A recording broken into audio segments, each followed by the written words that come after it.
Welcome to the Ambitious Coach Lab, powered by 90. I'm your host, Dr. Cam Lawson. Each week, we explore the real tactics, tough conversations, and breakthrough moments that drive coaching success. Let's jump into today's episode. All right, friends, so we've got Renee Russo with us. She is an expert EOS implementer, a CEPA. I don't know all the things that you can't do. There's not a thing I don't think that you can do. You are just an unbelievable inspiration to me personally. I have your book right here, published author. I read it over the Christmas break, couldn't put it down. It was one of those books. So I'm sure we'll dive into that and just learn more about your story. But really today, we're going to dive into how you've grown your practice, both the CEPA and the EOS side of things, and really learning some of the lessons you've learned along the way. So welcome to the show, Renee. Super excited about this. Thank you for having me. I'm excited to be here too. Yeah, well, tell us a little bit to kind of start off a little bit of just how you got to where you're at to today and a CEPA and an EOS implementer. Tell us a little bit about that journey. Yeah, thank you for asking. Uh, I fell into the world of coaching in an effort to change my own entrepreneurial circumstances.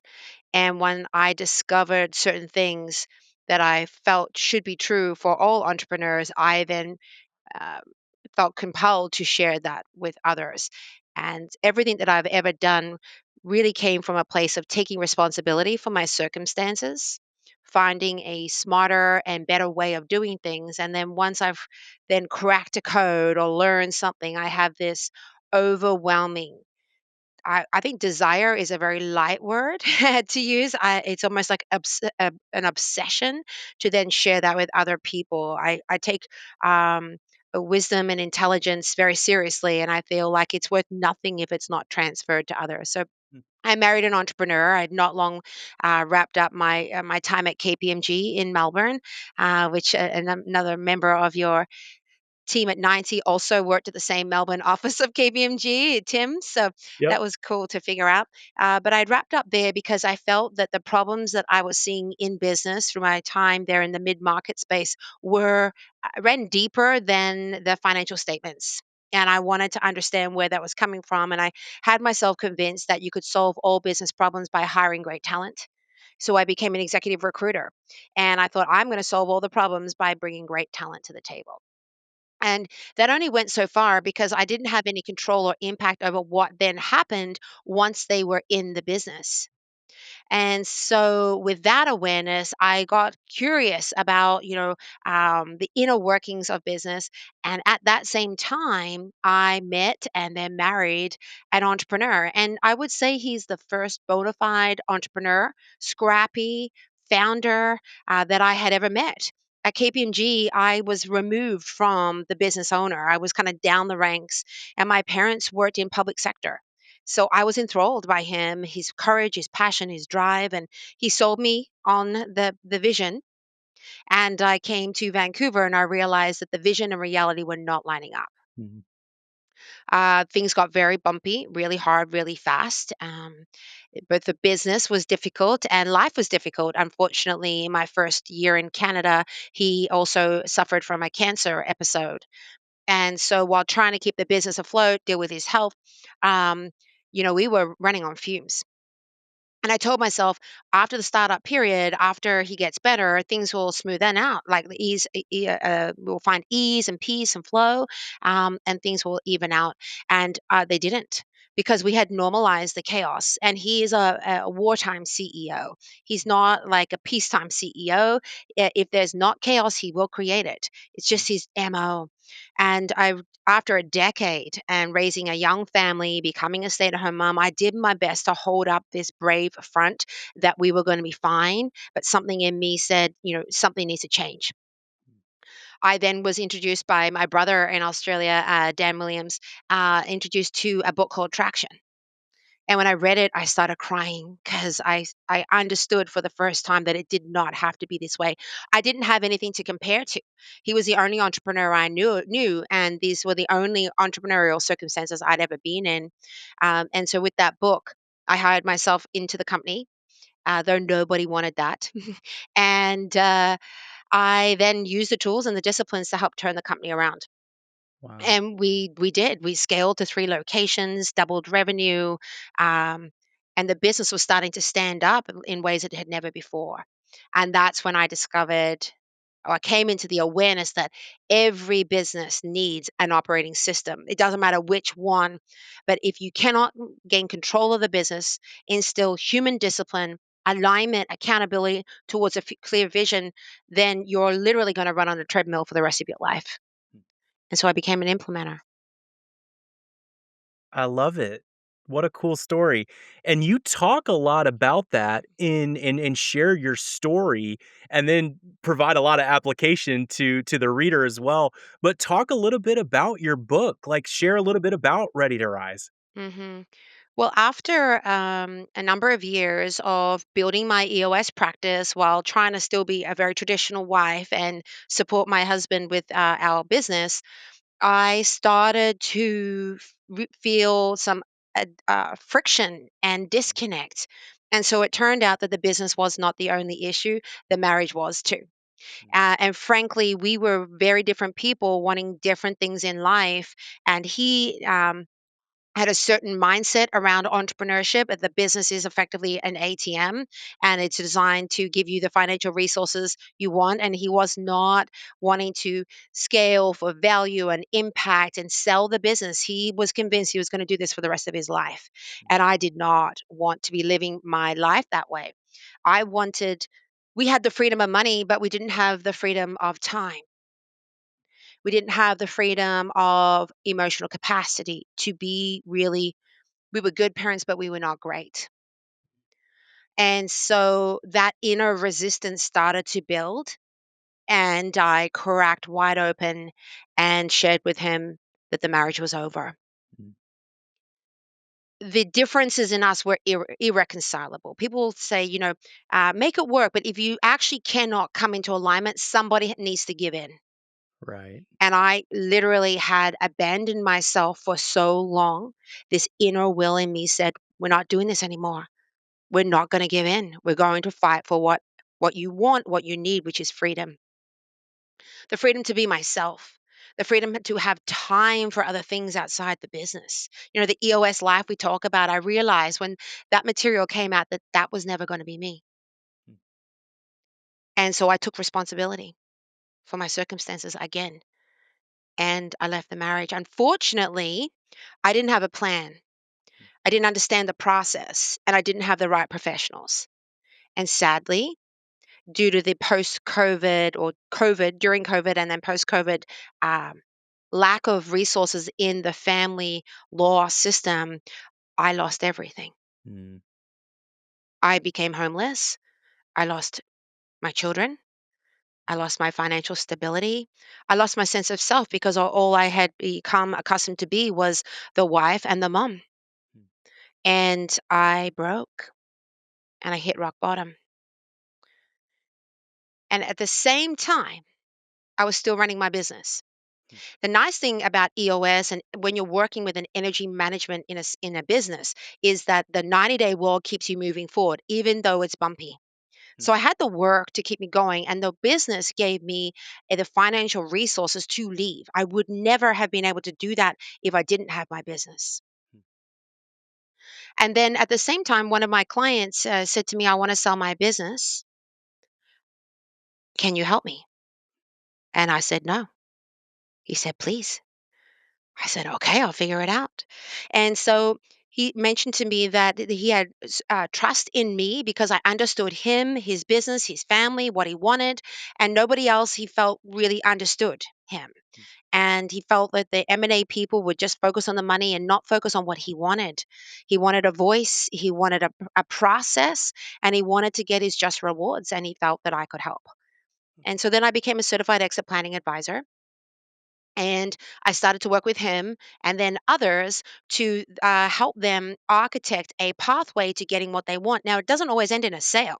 It could result in scale or succession. But if the business owner doesn't know what they want in life, personally and financially understand what they need, they will never truly understand what they want from their business. And that was where I started to realize there's this huge disconnect. I was working in businesses with leadership teams and founders and so forth to help build this business, but I never asked why. Why do we want this business? Why do we want to go from 10 million to 100 million? Why does that make sense? Do you know what that looks like? What are you wanting to get out of that? Because that sounds like a whole lot of risk and time and energy. And so then it just gave me the confidence to step into the owner's box and start working with owners to discover what they want and help them build a plan that involves EOS, but not exclusive to EOS, to help them achieve their desired outcomes. And so I became a CEPA. And so as I'm working through that process of becoming a CEPA, I realized that I am not okay. Hmm.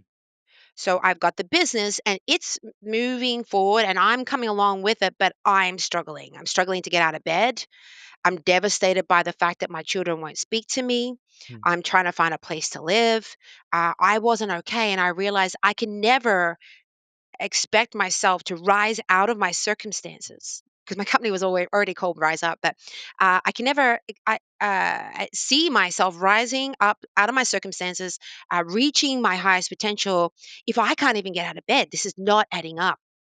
So then I started to apply the disciplines that I use in business, traction and vision and so forth for myself. And I couldn't even imagine my future reality because I couldn't even get out of bed. So I started with the basics and started to apply basic foundational principles of tools and disciplines upon myself to help me elevate my energy, create the capacity so that I could embrace my path forward and move towards healthy relationships with my children, create financial stability for myself, and become my true self. I didn't even have the energy to do that.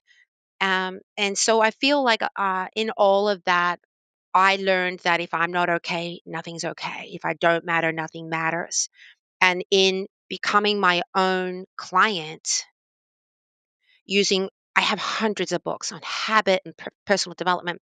Using all those principles and distilling a method, um, I was able then to get myself up and actually rise and thrive. And people started to say to me, "How can your life suck so much and you seem to be okay?" Hmm. Or other people would say, "I had no idea that you were going through this personal life collapse. How are you holding up your front?" And I said, "Well, first, I was faking it. And then, second of all, I built capacity within myself Hmm. to rise from my circumstances." And then they said, "Can you show me?" And I was like, "Well, it's just a handful of tools and mindset things." And I said, "Can you show me, please?" And I said, "Okay." So I started to run some peer groups and run beta testing of the method, and it started to work. And then I thought to myself, everybody needs to learn how to manage their energy. Everybody needs to know that freedom is on the table. I need to show people at scale. And so the simplest way, though it wasn't easy, the simplest way for me to do that was to create a book, bake in the method, put it all online, and give them what they need to at least be able to get out of bed. Because when you're moving through a major transition, you're going to be likely low on energy, stuck in a rut, stuck between old self, new self, not really know who you are because you've been pretending to be somebody else. And so you need to get the basics, kind of get the engine started so that you can navigate that transition and get to the other side, not just in one piece, not just having survived, but in a space of thriving. Man, that I thank you for sharing that. I think that is a incredibly underutilized, I don't know if that's the right word, but or maybe neglected area in the business world. I mean, there are so many books out there on leadership, on operations, on sales, all these core parts of a business that I think at times we have neglected the human side of it. And that's something that I've always appreciated about you of Mhm, knowing you for a little while, but also reading the book and seeing that intentionality behind, yes, we need to work on this. And that's why I think the CEPA certification is just such a fascinating combination. mhm, We would call it here at 90 with the core competencies of becoming an ambitious coach, right? mhm, Mastery is one of those things.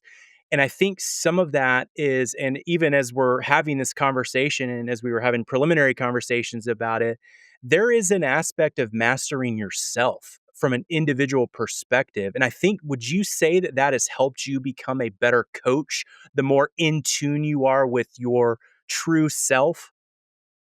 Totally. Everything's easier when I'm well regulated. I'm able to hear more effectively.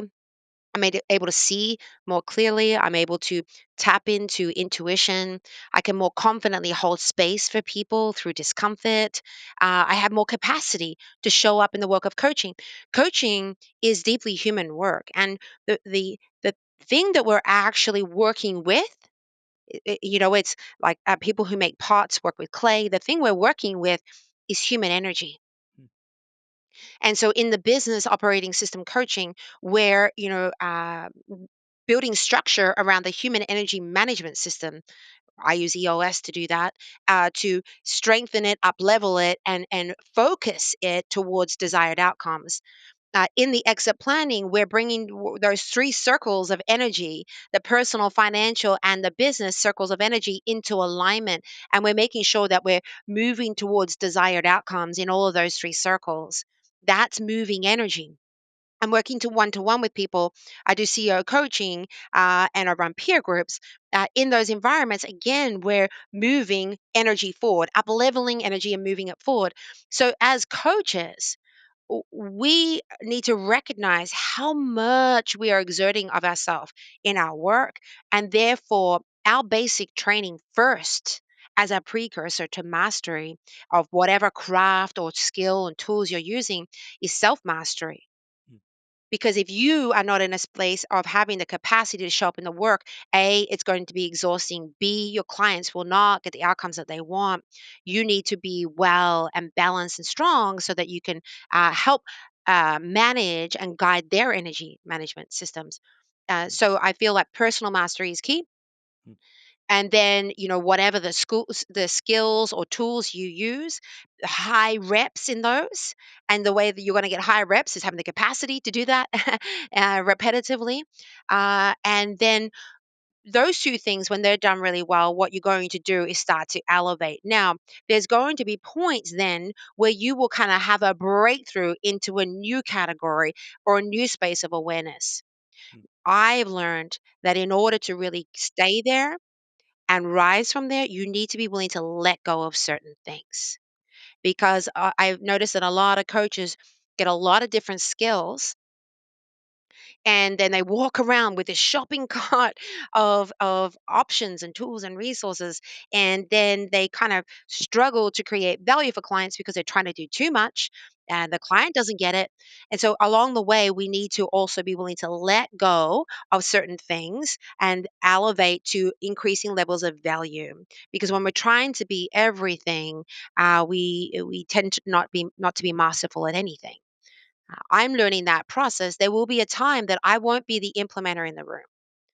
There will be a time where I will bring in other implementers because I know exactly what to do because it's franchised, um, into the room to work with certain clients. So then I can spend my time in the owner's box. There'll be times in the future where I won't even be in the owner's box. I will just be doing one on one coaching. If I'm going to do my work, I need to recognize that I'm on a professional journey too. And over time, with mastery, we realize that in doing less, we can do more. Hmm. More You is talk not more in coaching. Yeah, no, I love that. You talk about being a conscious coach, aware of kind of all of the facets that's going on in a room. You alluded to that earlier. You're working with a room full of humans who's bringing personal and professional things, positive and negative, into that room. And so being in touch with that, have you address that and had that mindset going into the session room of having that conscious or human-centered approach in how you coach? Mhm. Yeah, I would say a few things around that. First of all, awareness is key. So, the ability to see, to open up your mind and your heart to the situation that you're encountering, it requires a lot of bravery, and paying attention to all the things that are not just being said, but the things that are not being said. so that there's a lot of dynamics, particularly when working with a business owner. There's multiple stakeholder groups, there's a lot of complexity, so it's important that though we're leaning in, we also stand back and see the whole of the situation. We need to have a lot of empathy for people, and believe that ultimately, this is from Brene Brown, that they're doing their best with what they understand, what they know to be true. And I mean, I don't like a lot of the things that happened during my divorce and separation, double exit. But I forgive him for not knowing better. Mm, And so we got to have a lot of forgiveness and compassion for people that are, they're doing their best. They may not have the skills that I have, the experience that I have, but that's why I'm here.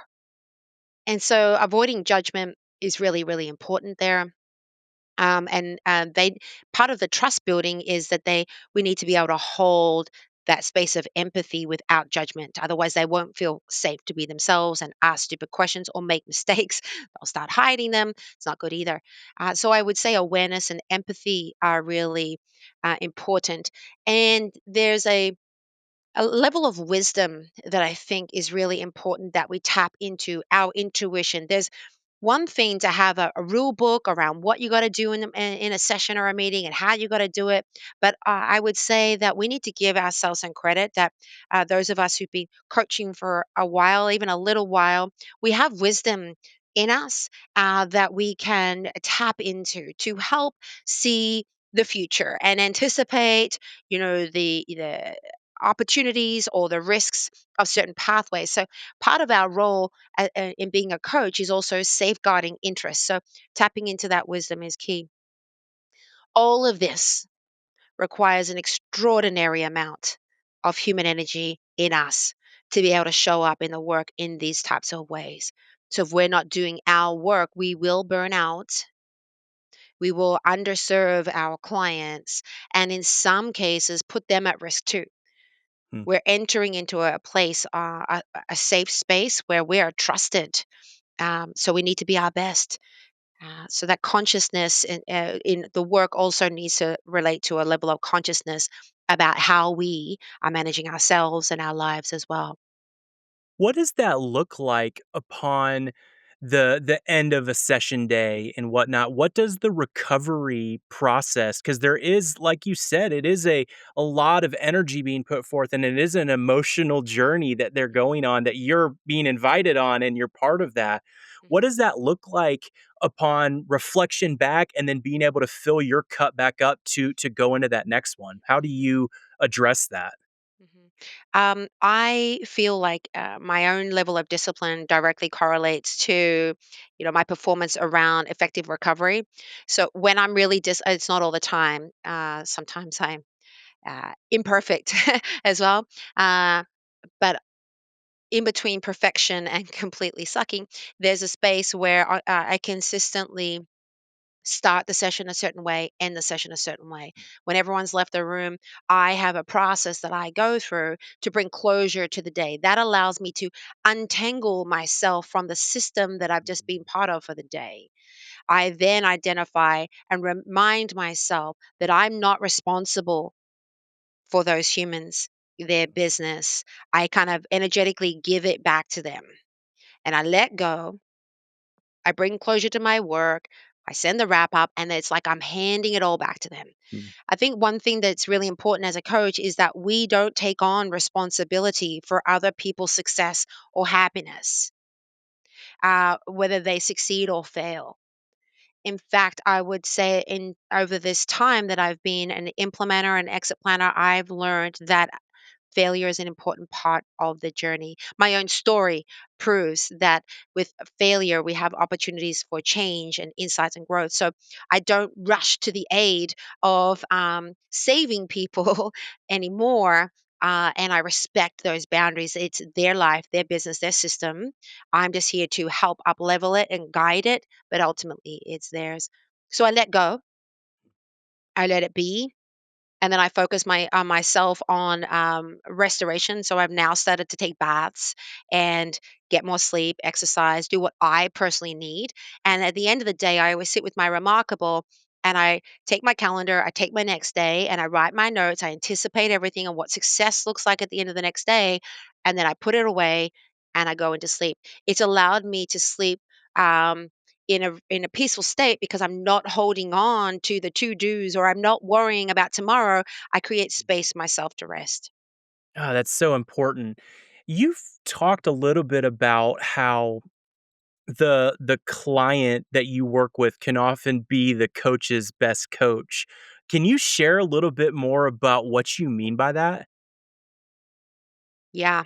Um, I would say that everything I know, I've learned through the process of working with a client. They're the greatest teacher. It's a two-way exchange of energy. And in order for that to be a balanced relationship, there needs to be a giving and a receiving on both sides. So when I look at a client, whether I'm going to take them on and work with them, I'm looking for coachability, and I'm looking for an element of generosity or abundance. So they're really going to come into the work. They're going to open up. They're going to participate and not expect that I'm going to do all the work for them and they're just going to cruise, you know?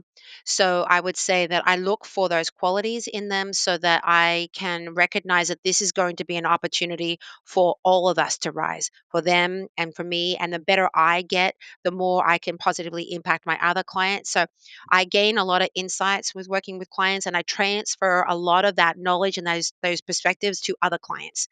I take a client scenario in automotive and I transfer it when I'm talking with an architectural firm. I take something from there and I talk about it in the, uh, manufacturing client. So there's a lot of transferability knowledge. I'm like a conduit. And along the way, while I'm also passing that knowledge through to other clients and building that foundational level of wisdom, my baseline knowledge set, intelligence level increases over time. It's just a natural byproduct of doing the work. But if I'm overly focused on just trying to serve them, please them, make them happy, which is my old self, you know, uh, we miss those opportunities to receive the insights, the intelligence, and if we allow ourselves to be a little bit selfish and take some of that intelligence, we become much more powerful in our craft and better humans too. Yeah.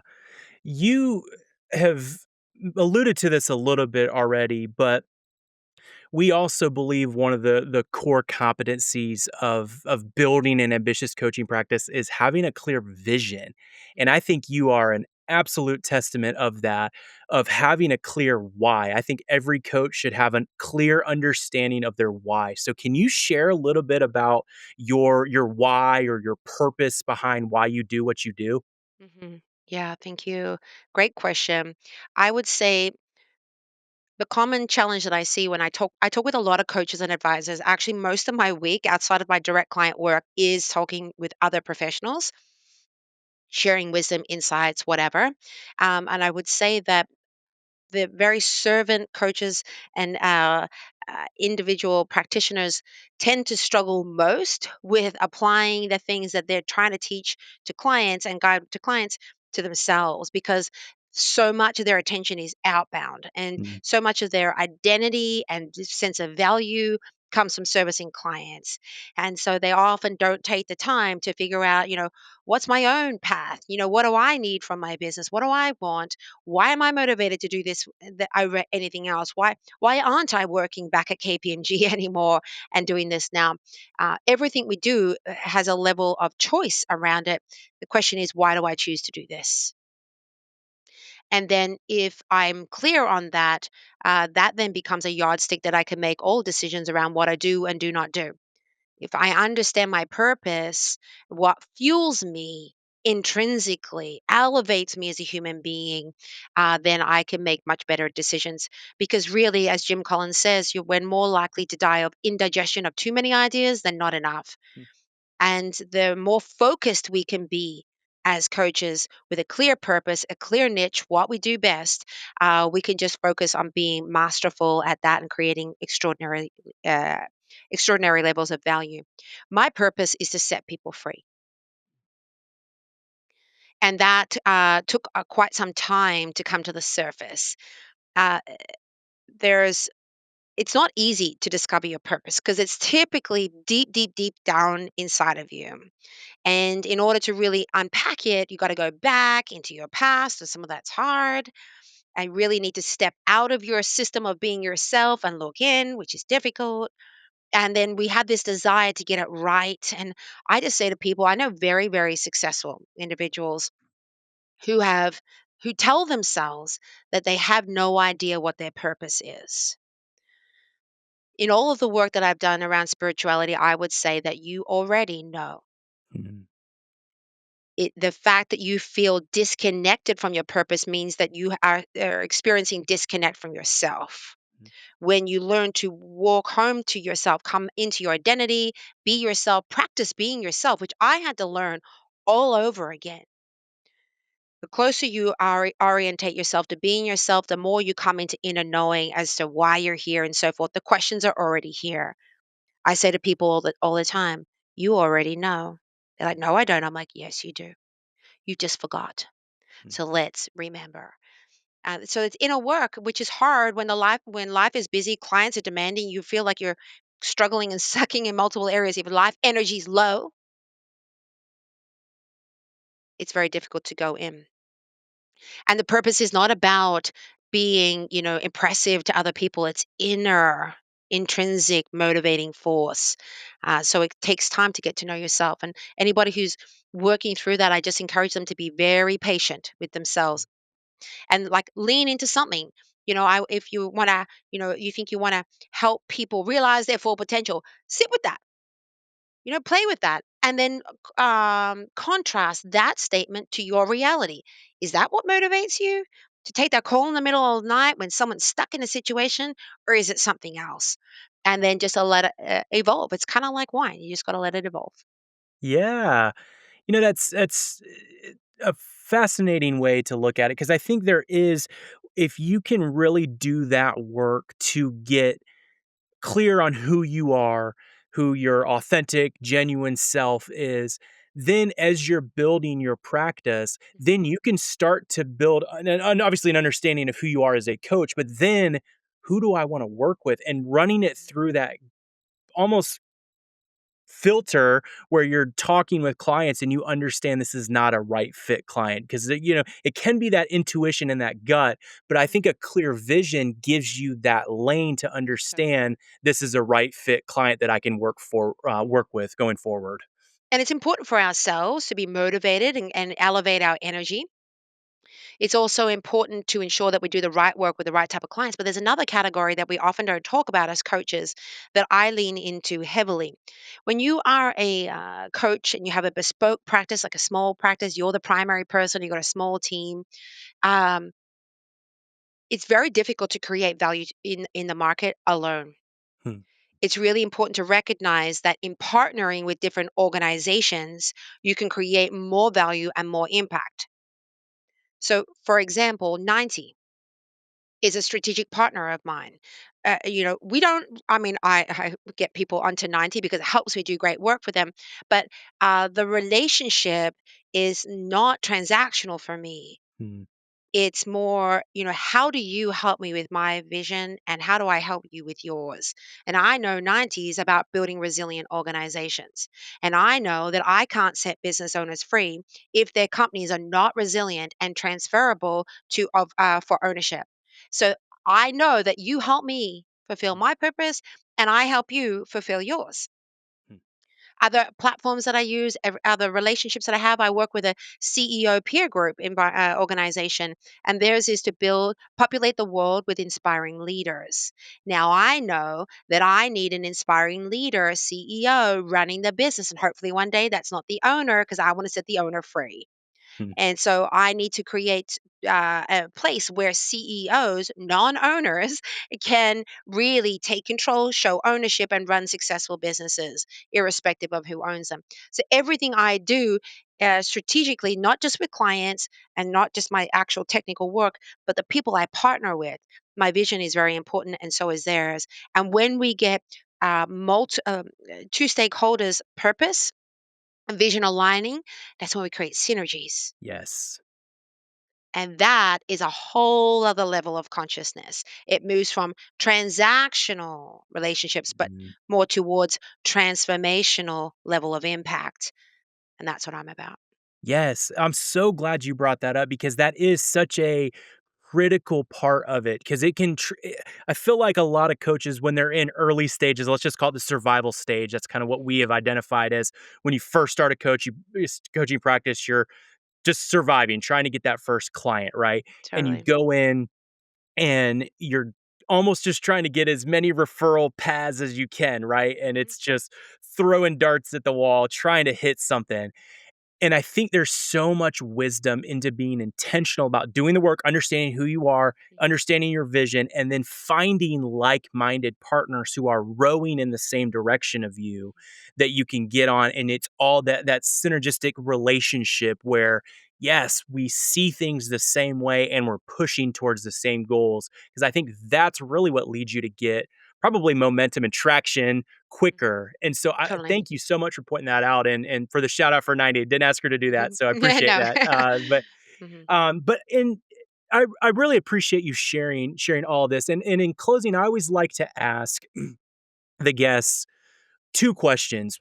And the first one is if you had to look back at rookie Renee, you're just starting out in coaching and with all of the knowledge and experience that you've gone through, and all that wisdom that you've acquired through countless sessions, what advice would you give yourself just starting out? mhm. That well, two parts really. That failure, loss of clients, making mistakes is a crucial part of learning and growing. And you're growing and learning and figuring things out just like your client is. So, recognizing failure as a gift in the process rather than um, diminishing my value or reducing my worthiness. At the beginning, I took a lot of failure personally. I then used it as motivation to work harder and prove myself. But I really struggled with my confidence when I made mistakes, said the wrong things, did the wrong things, missed certain things, or when a client quit. Um, I now understand that people have limited capacity to be coached. And so now I understand that, sometimes they transition out of the relationship, not because I've done anything in particular, but they have limited capacity to do the work. Coaching requires the client to be in a space where they're able to affect change. Otherwise, the coaching doesn't work. So now I've learned, and I would say to my younger self, don't personalize it. Mm, Accept it as a gift of learning and keep moving forward. Fail forward as opposed to fail into a low mind state. So that would be the first thing. And then at the beginning, I thought I was alone and I had to do it all myself, mm, and I had to. Um, you know, uh, do all my own admin and prove my own brand in the market.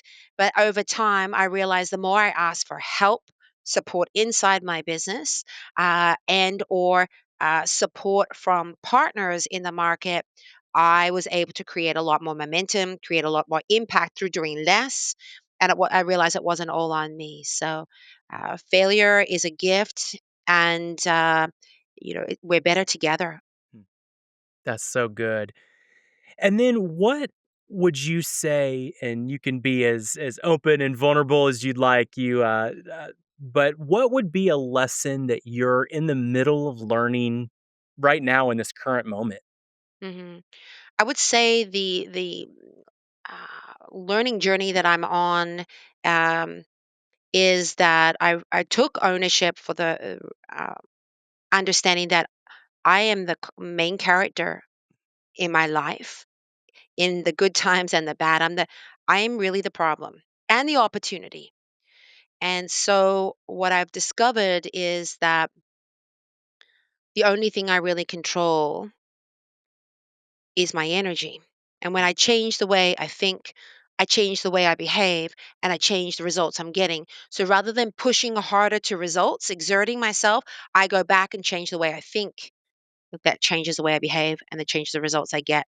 And so I realized that in all of that, I just need to do one thing every day that is work on being the best version of myself, and everything will be as it is intended. And I need to do nothing more than that. Just be the best version of myself. And the more I lean into that, the more capacity I create, the more alignment I experience, the more improved my relationships with my children who are now back in my life, and the quality of my life continues to improve. The quality of my work increases on a daily basis because I'm doing one thing. I'm working on me. That's Man, it. I appreciate you sharing all of your wisdom through all of the things that you've learned throughout the trials and the triumphs, all of the things that you have. And I really appreciate your perspective on things of taking that ownership to rise up. I think it's so easy to get in and play the victim game and look outside of yourself, and you have gone completely against that and you've looked internally, and I think that's probably a majority of the success that you've seen is because of that. You've done that work, and I think this is such an important thing for business coaches to do, to take care of themselves and to become a master of themselves and understand who they are. So, talk a little bit about, I mean, if somebody wants to get in touch with you to learn more about you and your practice, or maybe even get your book, I mean, talk a little bit about where they can get in touch with you. Thank you. I'm on LinkedIn, Renee Russo Rise Up. I'm on the Exit Planning Institute and EOS Worldwide websites. Easy to find there. The book is available at readytorisebook.com, and my website is riseupbc.com. Um, I'm accessible. I'm very responsive. I created a lot of capacity in my world to be a guide. And I feel like when we using systemized energy management methods in business in the owner's box and at an individual level, it creates the opportunity for the coach to create independence in the individual and self mastery. So I am very abundant sharing all the resources that I have, the ones that I've created. And along with my book also comes all the tools, a video series, and so forth. So I've done my very best to package it up so that you don't even need me. Hmm. Yeah, and we will link out to all of this in the show notes for those of you that want to learn more. I can speak, it benefited me reading through it. It made me rethink the way that I am intentional about my life. So thank you, Renee, for writing that and putting Thank that you. in. But if you are an ambitious coach, you want to learn more about this, we will link out to some other resources, some things that we've talked about today here, also some other things that 90 has put together. And as always, you can reach out to me. Happy to discuss anything if we want to dive a little bit more into specific things that Renee talked about and you want to put that into practice in your own practice. That is what we do here at D. We help coaches build ambitious coaching practices. So thank you, Renee, for joining us, and Thank you. have a great rest of your day. That's it for today's episode of the Ambitious Coach Lab. My hope is that something here helps you sharpen your craft and keep building a coaching practice you're proud of. Before we wrap, a quick thank you to our sponsor, 90. If you're coaching leadership teams, having your clients run their entire world in 90 truly elevates your work. Vision, rocks, scorecards, issues, it all lives in one centralized place. The clarity keeps your clients aligned between sessions and makes every conversation you have with them more focused and more impactful. I've used 90 with over 500 leadership teams, and I can tell you it makes great companies better and great coaches even more effective. Feel free to use promo code AC20 for 20% off. Again, that's AC20 for 20% off. Thanks for hanging out with me today. I'm Cam, cheering you on as you grow your ambitious coaching practice. We'll see you next time.